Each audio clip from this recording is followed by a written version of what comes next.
आज के इस वीडियो के माध्यम से हम यह जानेंगे कि एक संग ऐप के माध्यम से हमने अपने आंगनवाड़ी केंद्र के लिए कितने वस्तुएं मंगाई हैं, वे भी बिना यूज़र आईडी और पासवर्ड के। तो उसके लिए सबसे पहले हमें एक संग ऐप पर चलना होगा। तो मैं सबसे पहले एक संग ऐप पर क्लिक करता हूं।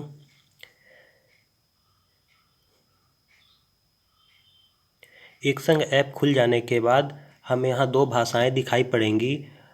तो हमें इनमें से किसी भी भाषा पर क्लिक कर देना है। जैसे मैं सबसे पहले हिंदी पर क्लिक कर देता हूं और अगला पर क्लिक करता हूं। यह खुल जाने के बाद अब हमें दो ऑप्शन दिखाई पड़ेंगे, एक सहयोगकर्ता, दूसरा आंगनवाड़ी कार्यकर्त्री। अगर हमें अपने आंगनवाड़ी केंद्र के लिए वस्तु जोड़ना है तो सबसे पहले हम यहाँ पर क्लिक करेंगे। लेकिन अभी तो हमें वस्तुओं की जानकारी चाहिए, वे भी बिना यूज़र आईडी और पासवर्ड के। तो सबसे पहले हम सहयोगकर्ता पर क्लिक करेंगे, इस पिक्चर पर। सहयोगकर्ता पर क्लिक कर देने के बाद अब हमें दो ऑप्शन दिखाई पड़ेंगे, एक श्रेणी की, दूसरा जनपद की। तो हमें जनपद पर क्लिक करना है।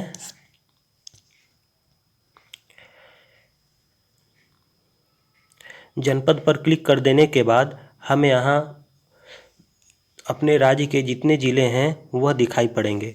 जैसे अभी उत्तर प्रदेश में 75 ज़िले हैं, तो हमें यहाँ वह दिखाई पड़ेंगे। तो कोई भी जो हमारा ज़िला है हम उस पर क्लिक करेंगे। तो मैं कोई भी ज़िला क्लिक सेलेक्ट करता हूँ।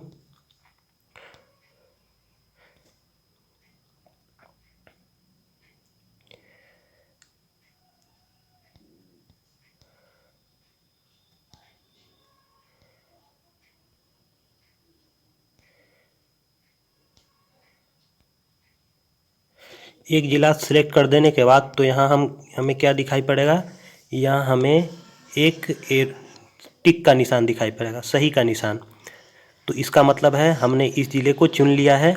अब हम इस ज़िले पर टिक कर देने के बाद अब हमें यहाँ पूर्ण हुआ पर क्लिक करना है, तभी हम इस ज़िले के अंदर जा पाएंगे। तो मैं यहाँ पूर्ण हुआ पर क्लिक करता हूँ। पूर्ण हुआ पर क्लिक कर देने के बाद अब हमें यहाँ विकासखंड दिखाई पड़ेंगे, उस ज़िले के विकासखंड हमें दिखाई पड़ेंगे। यह विकासखंड नीचे है। इस विकासखंड में कुल कितने ज़रूरत की वस्तुएं जोड़ी हुए हैं यह कुल संख्या दर्शाता है। और अगर हमें अपने क्षेत्र के बारे में चाहिए, अपने विकासखंड में कितने जुड़े हैं, तो हमें इधर जाना होगा नीचे।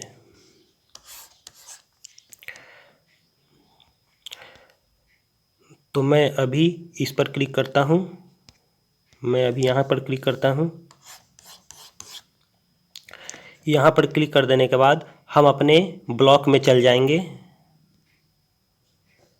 और यहाँ क्लिक कर देने के बाद फिर हमें ऊपर में ऑप्शन दिखाई पड़ेगा, पूर्ण हुआ, यहाँ पर क्लिक करना है। एक यहाँ पर टिक मार देंगे तो हमें यहाँ दिखाई पड़ेगा कि हमने यह जो है ब्लॉक सेलेक्ट कर लिया है। उसके बाद हमें ऊपर में क्लिक करना है। तो मैं पूर्ण हुआ पर क्लिक करता हूँ। पूर्ण हुआ पर क्लिक कर देने के बाद हमें यहाँ अपने केंद्र के कोड दिखाई पड़ेंगे और अपना केंद्र का नाम दिखाई पड़ेगा। तो हमारा जो भी केंद्र है, कोड है, उससे हम लोग देख सकते हैं कि हमारे केंद्र में कितने वस्तुएं जोड़ी हुई है। तो इससे हमें पता चल जाएगा कि हमारे कितने वस्तु इसमें जुड़े हुए हैं। तो आज के लिए बस इतना ही। लेकिन अगर आप चाहते हैं कि हम अपने आंगनवाड़ी केंद्र में कैसे अपने ज़रूरत की वस्तुओं के लिए एक संग ऐप के माध्यम से उनकी मांग करें, तो उसके लिए भी मैं इस वीडियो को आगे बढ़ाता हूँ। तो उसके लिए फिर हमें कहाँ जाना पड़ेगा, पीछे जाना पड़ेगा, बैक। तो मैं यहाँ पर क्लिक करता हूँ। इसी तरह मैं हर बार पीछे जाऊँगा और भी पीछे जाऊँगा। अब हम वही होम पेज पर आ चुके हैं जहाँ से हमने शुरुआत की थी। तो हमें ज़रूरत की वस्तुएं जोड़ना है, तो हम आंगनवाड़ी कार्यकर्त्री पर क्लिक कर देंगे। यहाँ क्लिक कर देने के बाद अब हमें यूज़र आईडी और पासवर्ड मांगा जाएगा। तो हम यहाँ यूज़र आईडी डालेंगे और यहाँ पासवर्ड डालेंगे। तो जो भी यूज़र आईडी और पासवर्ड है हम यहाँ लिखेंगे।